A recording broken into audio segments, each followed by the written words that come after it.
Alright, so this is experiment 3, head loss in a piping network. So there's two objectives to this lab. Number 1, determine the head loss in a piping network, displayed here. Number 2, characterize the head loss across a ball valve at different opening angles. So I'm going to start off with a bit of background. Here's a diagram of just a generic piping network. It's just a straight piece of pipe. And you have point 1 and 2. So constructing the energy balance equation for state 1 and 2. At 1, you have energy from pressure, velocity, and elevation. And similarly at 2, energy from pressure, velocity, and elevation. And there's an added head loss term to account for energy lost due to friction losses in the system. So for a constant velocity and constant mass flow rate pipe, the velocities at one point and the other should be the same.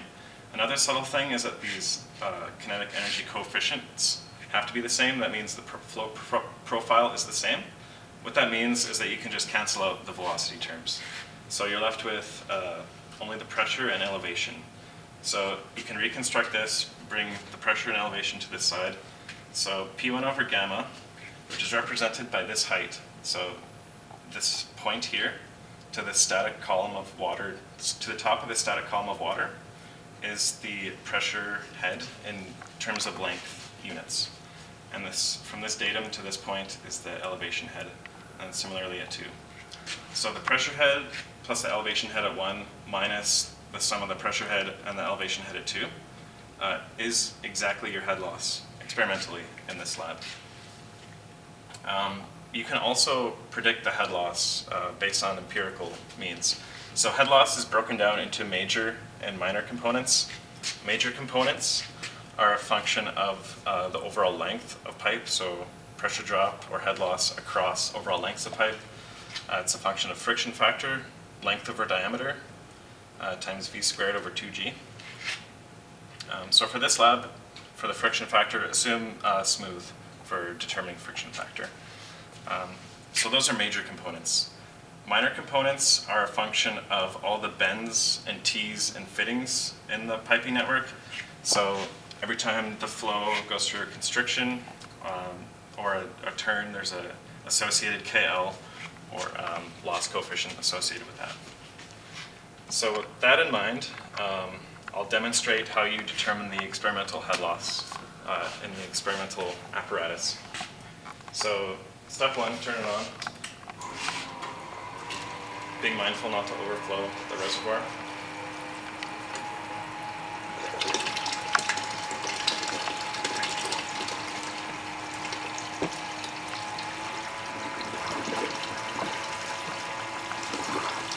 So this is your piping network. There's a pump in a bucket on the floor that's pumping up through here, and it's reaching and it's filling this reservoir until it's reaching a roughly constant height for a roughly constant head tank, and then it's flowing through this network here.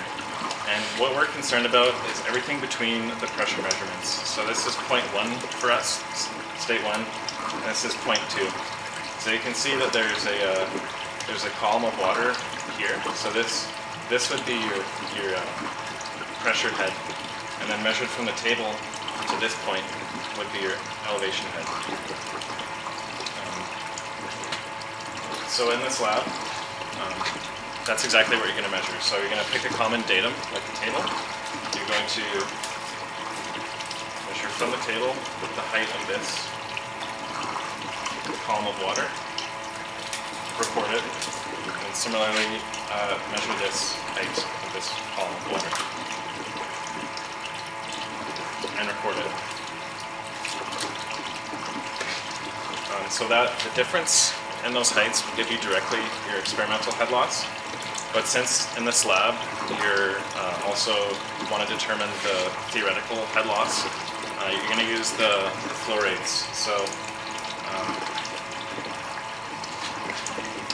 typically there's air bubbles in this system, but it's set up from the last time, so there's none. So that would be a step we'd have to do, but we don't have to do it right now. Air is completely clear of the system, so that's good.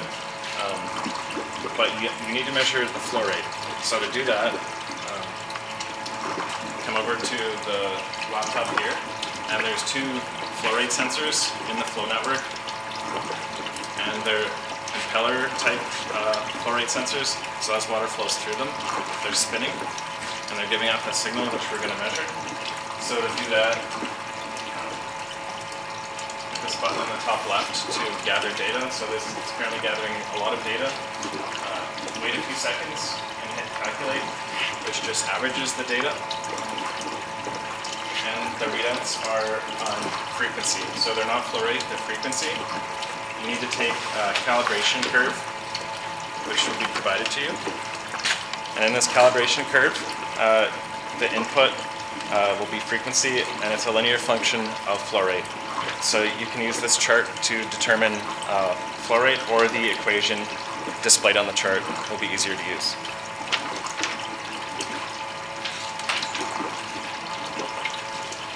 So this can be one trial.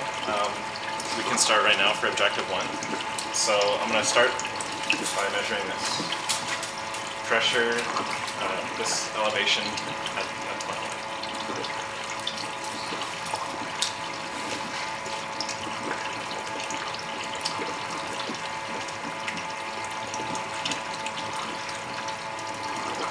And similarly at the tube.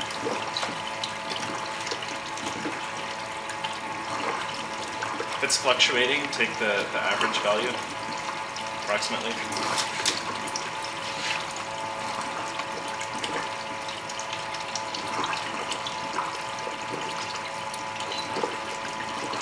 And then for this trial, we have already taken the flow rates, so I'll just demonstrate again. Hit run, wait a few seconds, and then record the frequencies.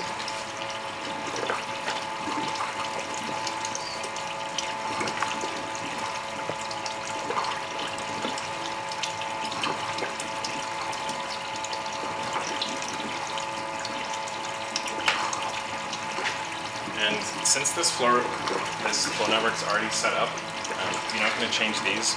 These are set to 1/3 closed, both of them, and the flow rates are roughly identical. So to change the overall flow rate of the system, you're going to change only this valve outside of the flow network, very slightly. So that solid change has now changed the flow rate over the whole network, and you're going to take a whole new set of measurements.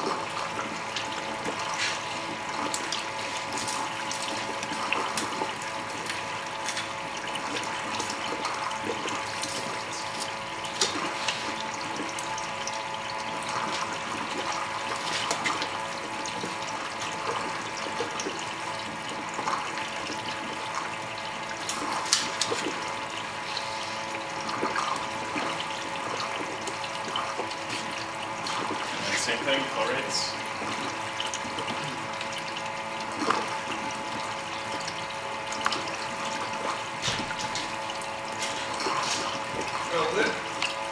Yeah, we're recording.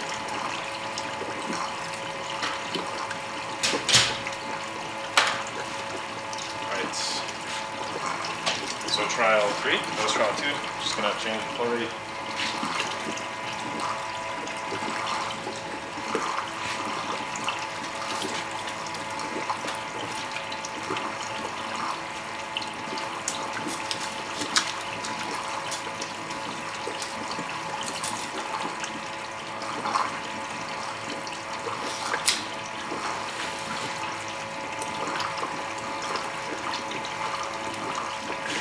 So for your objective 1, I'm trying to do 5 trials, so 5 different flow rates, just to get a good spread of data.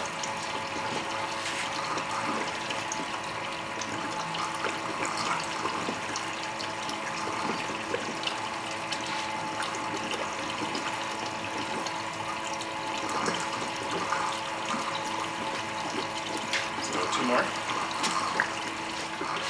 Change the overall flow rate. So as you notice that the flow rate is dropping, these heights are approaching each other, so that just means that since the difference is the overall head loss, as these approach each other, that means the head loss is approaching 0 because the flow rate's going down. So taking these measurements.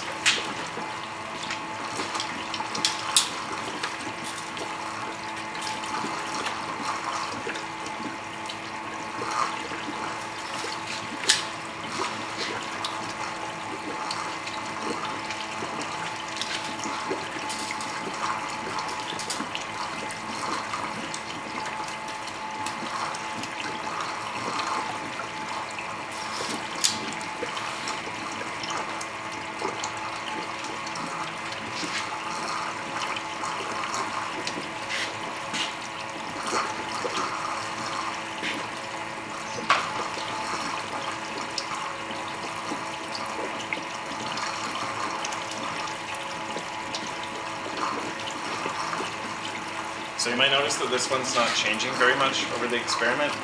It's because the loss from this, it should be this height, but the losses from this section are leading to this height right here. So as the flow rate goes lower and lower, this will also approach this. So last trial.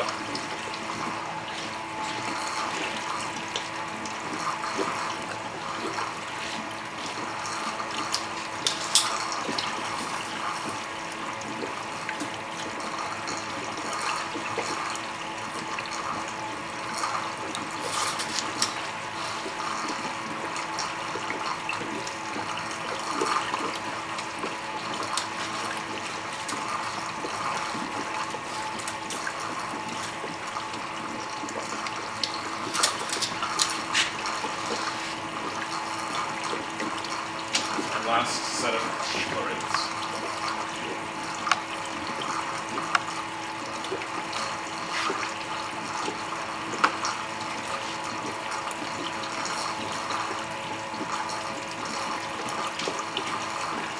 So that was objective 1. So we've recorded both experimental head loss and we've recorded flow rates, and you're going to use those flow rates to find a velocity and then use that velocity to find the theoretical or empirical based losses. So what we also need to do, because we want to find those theoretical losses, we need to know all the details of the system. So there's a diagram in your lab manual of this piping network. It's actually a little bit different than the manual. So there's it looks like it comes in straight, but there's an actual elbow here. So what you have to do is you have to measure, it needs to be provided for you, all the lengths. So we're going to have to measure this length, this length, this length, assume it's symmetric, this length, and this length.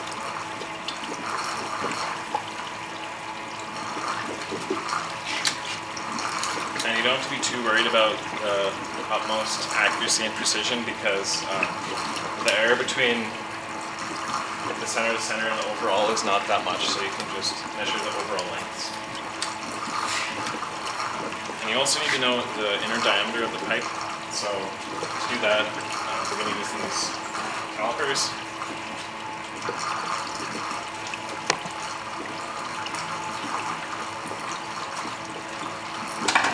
And it's 1.55 centimeters. That'll be provided to you with the lab data.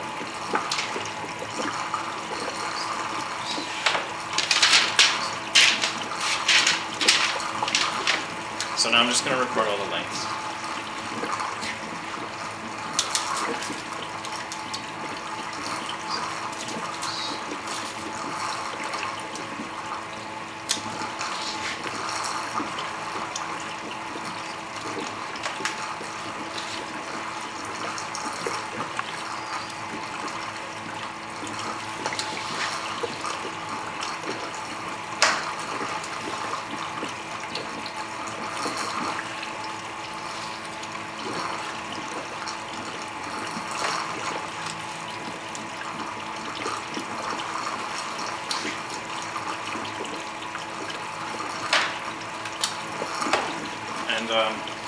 For all the components in the system, like the T's, elbows, everything, assume threaded values. The textbook has two values, threaded and flanged. Although these are just pressed together, they're not actually threaded. That's the most accurate representation for these types of fittings. So now moving on to objective 2. Objective 2 is to characterize the head loss across a ball valve at different opening angles. The lab manual says for you to come up with it yourself, but you can't really do that anymore. So the easiest way is to completely isolate one. So now our only unknown will be the head loss, or KL coefficient, across the ball valve. So we will be able to know the experimental head loss from these measurements, and we can know the empirical, theoretical head loss from knowing the flow rate through the system. And then what we're going to do is calculate out the loss across the ball valve. So what I'm going to do is completely isolate one, open the other. And what we're going to do is we're going to take the same sets of measurements while only changing this. So we're going to not change this one, we're only going to change this one. So we're going to do one completely open, one approximately a third closed, and then one 2/3 closed. You'll notice that this height is approaching unreadable. So what I'm going to do is start this at a higher value so we have a lot of head to work with.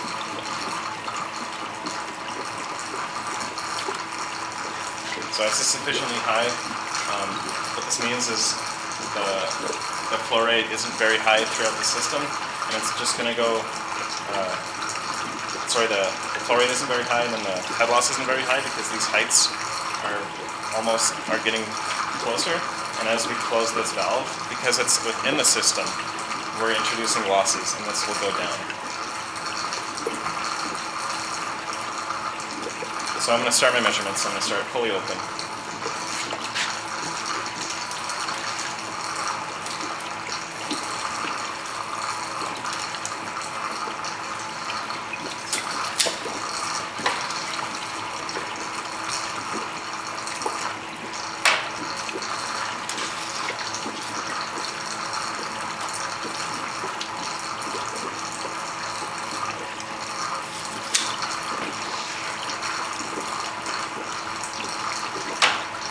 And we should only find one flow rate, so it didn't matter which one, top or bottom, was left or right, because the system's symmetric, but we're going to find out which one is which right now. So we're going to wait a few seconds to calculate. So the left side of the pipe network is the bottom one, and we'll record that frequency.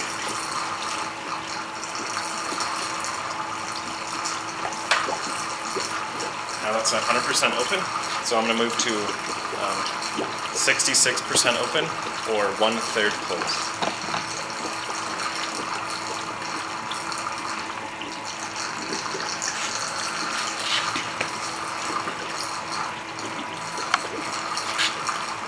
So it's not going to change very much initially. I'll take the same sets of measurements.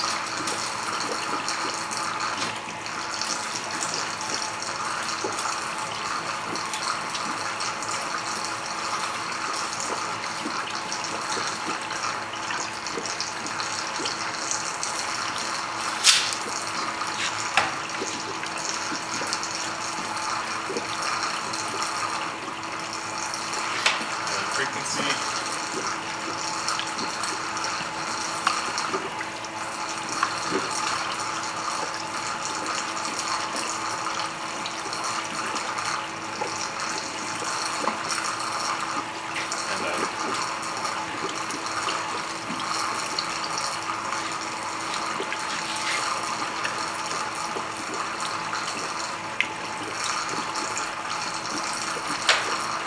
And the last measurement.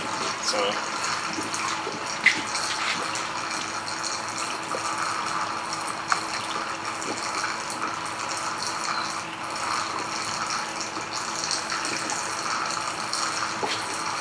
it's extremely difficult to get the 2/3 closed. So it's just more important to get the fully open in the 1/3. For the 2/3, I'm just going to go as far as I can until I can barely get a reading here.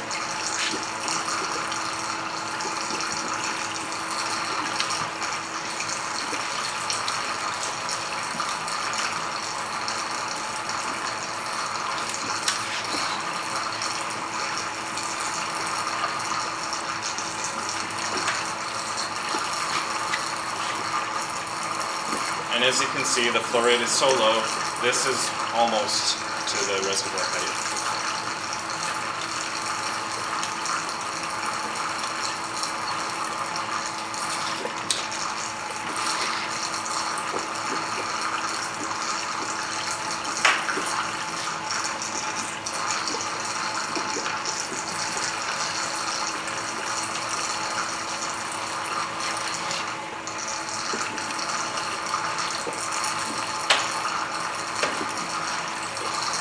So that's the experiment.